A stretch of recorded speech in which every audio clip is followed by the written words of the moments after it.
Le petit coléoptère de la ruche, qu'on appelle aussi PCR, c'est un insecte ravageur des colonies d'abeilles détecté occasionnellement au Québec depuis 2008. Les dommages du coléoptère, autant dans les colonies que dans les mieleries, sont causés par les larves quand l'adulte réussit à se reproduire.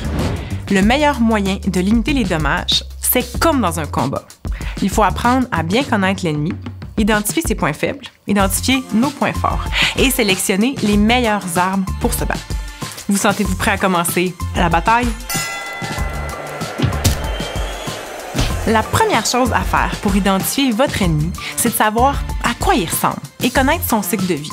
Donc, dans le coin droit, le petit coléoptère de la ruche. Le coléoptère adulte va d'abord trouver une ruche, y entrer et s'y cacher. Il est attiré par l'odeur de pollen, de miel et de certaines phéromones dégagées par la colonie. Quand les conditions sont idéales, la femelle va commencer à pondre et va cacher ses œufs dans des endroits inaccessibles aux abeilles. Puis les larves commencent à manger le pollen et le miel. Les déjections des larves, combinées à une levure qu'elles transportent, vont contaminer le miel et le faire fermenter. Le miel va alors couler hors des cadres et produire une bouillie visqueuse et malodorante, qui va aussi repousser les abeilles. Dans les cas d'infestation majeure, les abeilles peuvent même quitter complètement la ruche. Une fois que la larve a fini de s'alimenter et qu'elle est mature, elle devient migrante.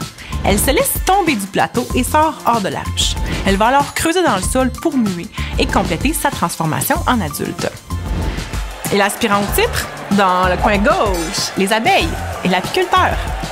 Les abeilles, donc, ont des mécanismes de défense pour se protéger du petit coléoptère.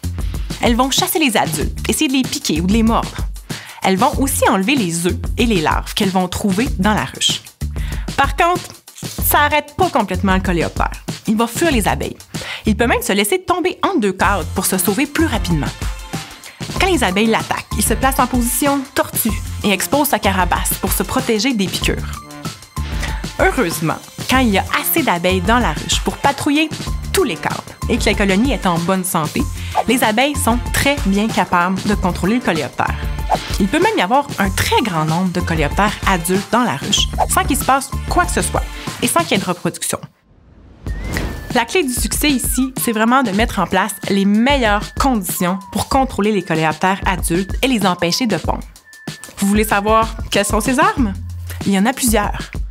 Tout d'abord, on veut mettre en place les meilleures conditions possibles pour que les abeilles soient capables de se défendre. On va s'assurer d'avoir des colonies suffisamment fortes pour que les abeilles couvrent tous les cadres. On veut aussi des colonies en bonne santé, donc on fait un suivi rigoureux des maladies, en particulier le varroa. On va donc gérer rapidement toute colonie problématique, c'est-à-dire les colonies qui sont faibles, les orphelines, les bourdonneuses, les malades, parce que ce sont elles dans lesquelles le coléoptère va davantage se reproduire. Ensuite, on s'assure d'avoir du matériel en bon état, qui n'a pas de craque ou d'interstice où le coléoptère pourrait se cacher sans que les abeilles n'aient accès. On va aussi privilégier une seule entrée par ruche à défendre, c'est-à-dire l'entrée principale sur le plateau. On veut aussi éviter toutes les situations où le coléoptère va pouvoir se reproduire sans être contrôlé par les abeilles. On évite donc de laisser du matériel vide au rucher, que ce soit des hausses en attente ou encore des ruches mortes. On ramasse aussi la cire de grattage. Une autre chose avec laquelle il faut faire vraiment attention, c'est les pâtés de pollen. Pour les larves de coléoptère, c'est une nourriture de premier choix et une très bonne cachette. On en donne donc seulement quand c'est nécessaire et pas plus que ce que les abeilles sont capables de consommer en 2 jours, c'est-à-dire un quart à une demi-livre à la fois. Et finalement, mais peut-être le plus important, on met des pièges dans les colonies pour les capturer. Non seulement les pièges vont vous permettre de détecter la présence du coléoptère dans vos ruches, mais elle va aussi vous permettre de les éliminer. C'est définitivement le meilleur moyen d'empêcher l'apparition des larves. Les pièges les plus efficaces sur le marché présentement sont les pièges de type chiffon et les pièges de type réservoir.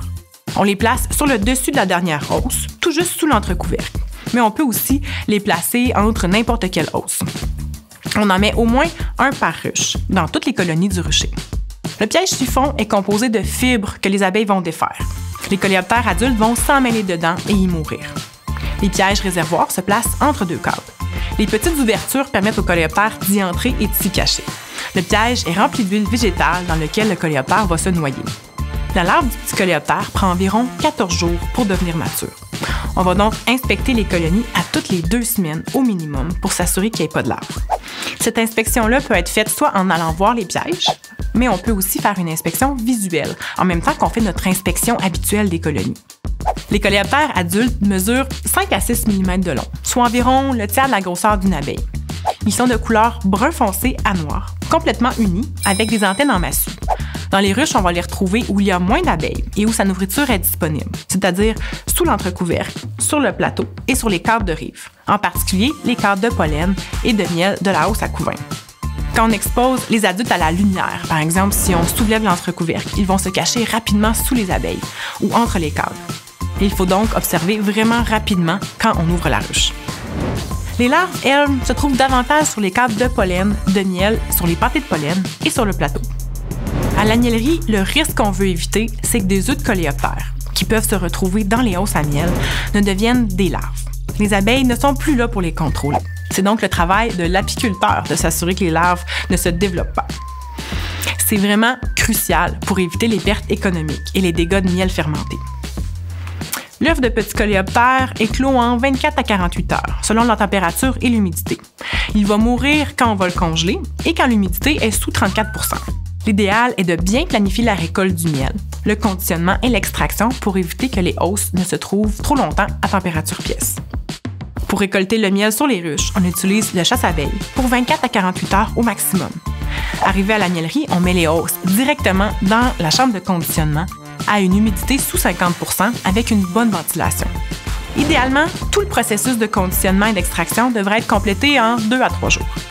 Si c'est pas possible, on va d'abord congeler les hausses pour s'assurer de tuer tous les œufs. On veut atteindre moins 12 degrés Celsius au cœur des hausses pendant 24 heures.